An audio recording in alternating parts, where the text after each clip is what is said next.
So Mark, welcome in Paris. Thanks, Tomas. So Mark is a founder of Real SEO, which is a main publisher of information about online video on the internet. And we are just announcing a partnership, Real SEO and Videoagency, about making consulting for brands. So Mark, explain us why you think brands need consulting about video online and why they need to do video online. Well, I think some of them are doing a great job, but as you've seen, some of them there's some opportunities that could be had. So, in particular with YouTube, and YouTube's had a big push to make YouTube more brand friendly, and you've started to see huge brands adopting that, but there's still very many that I think are either afraid or they don't understand the value of YouTube. And so I think there's a real big opportunity for brands in YouTube with their channels, with producing content, quality content. But why do you think they do not invest enough, and what they should do to increase their presence on YouTube right now? Well, I can't answer why they're not spending the money, but I think it's partially historical perception of YouTube. You know, there's 13-year-olds watching cat videos, and certainly there are, but you've seen the Old Spice campaign, you've seen the Tipp-ex campaign, you've seen music label campaigns every day on the homepage. They wouldn't continue to spend that kind of money unless it was working. And I'm on YouTube, you're on YouTube, neither one of us are 13.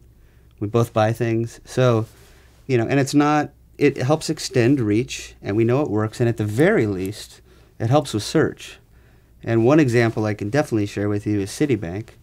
And if you do a search, they do have a channel, but if you do a search for Citibank, they have a channel that's Citi, but nowhere in there does it say Citibank. So if you do a search for Citibank, the first 20 results are all negative Citibank videos from other people.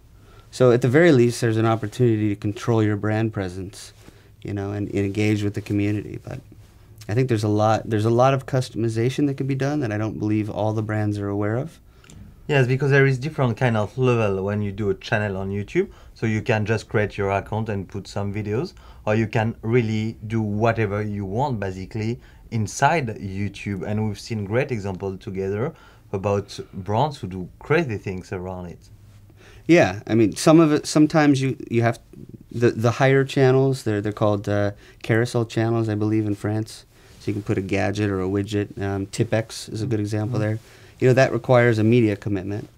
You're not paying for the channel, you're paying for advertising in YouTube, and therefore you're given the channel. But there's also, I believe they call them enhanced user channels. You have to forgive me because they call them differently in different countries. But those are now being given away to brands in certain countries, and it gives you the opportunity to have a sort of a leaderboard image. I forget the exact dimensions, but you can have links that point back to your website. You can further customize the branding and look and feel of it.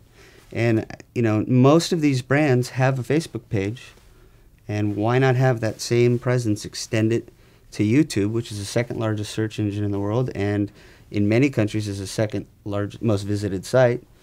In some countries it's third next to Facebook.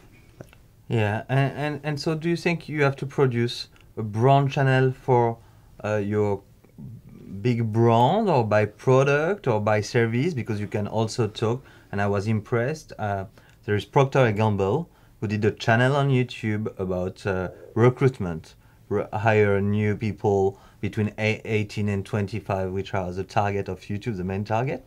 And the others don't do that. And so what do you think? They must do many channels? What could be a strategy here? Because we see many things. I think it depends on who we're talking about, but we've seen some interesting things. Was it Marvel? Yes. They have, and Hasbro. Yeah. They have separate channels for their separate products. So they have a Monopoly channel, and they have a Trivial Pursuit channel, and they're actually quite nice. And I think that's a good strategy for a brand like that where what they're really known for are their products. Mm-hmm. But whether or not they should be creating, a Monopoly USA, a Monopoly California, and so on, that, I'm not so sure I agree with that. One of the things I see a lot that I'm not so sure I agree with either is when campaigns are given channels, rather than the company or the product. A lot of times agencies will create a channel just for that campaign. And sometimes that makes perfect sense, like with the Old Spice campaign.